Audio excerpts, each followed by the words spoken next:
Me? Or just call me Katie. Katalina naman good.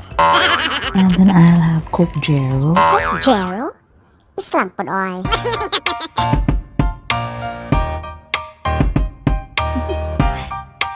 Do you want to know?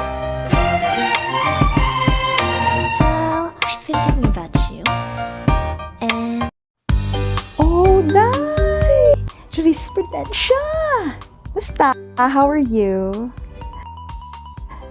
Oh, Prue. Also, people call you Prue now.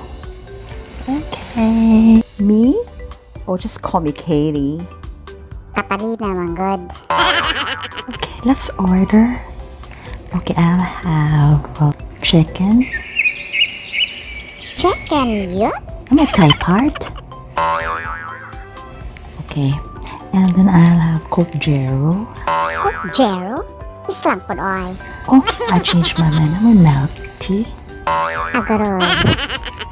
Okay, I'll have that and French fries na mo. Uy, bayuta. So here are some tips for you to learn quickly. The first one would be to accept your mistake or mistakes. Okay?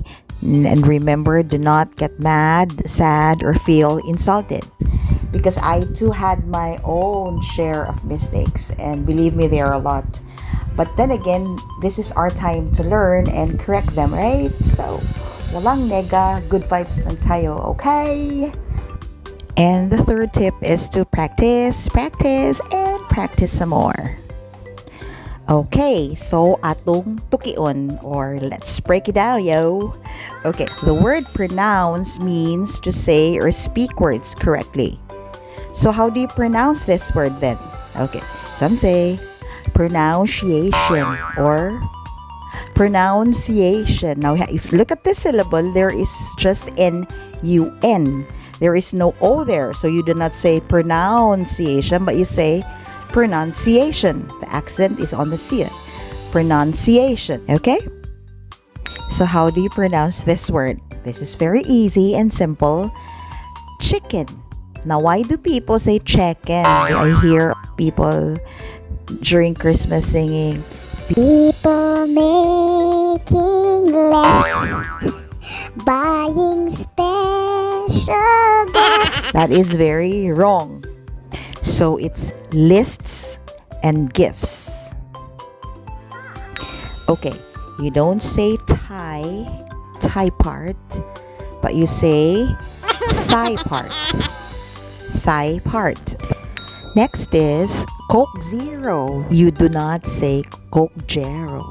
I remember we were at a resort and there were like older ladies there, older than us. Anyway, they were looking at us because shout out to my friend Arden who always mispronounces words. Tuyuon yun. Si Patrick ay tanan. Oy, Coke Zero lang ako. And then they were looking at us thinking, uy, Naunsa man ni sila. Ay, di man ni sa kamamo pronouns. it's milk tea, not milk tea. You don't say silk. And you don't say vedu. You say silk and video. So that's why you say milk tea.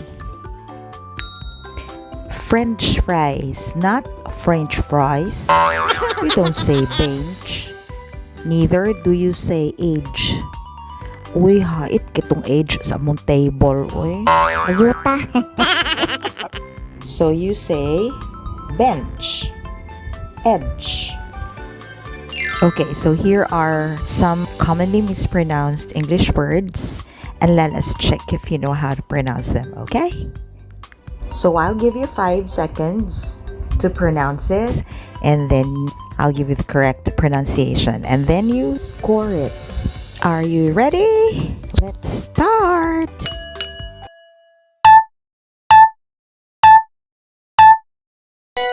Salmon.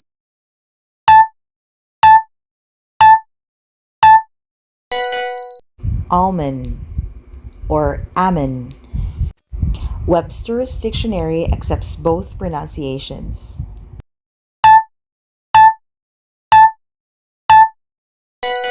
Innovative.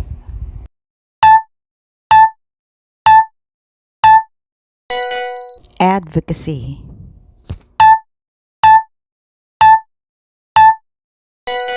tarpaulin,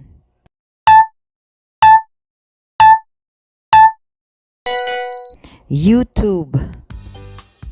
Okay, come to think of it, the right way to pronounce T-U-B-E is tube.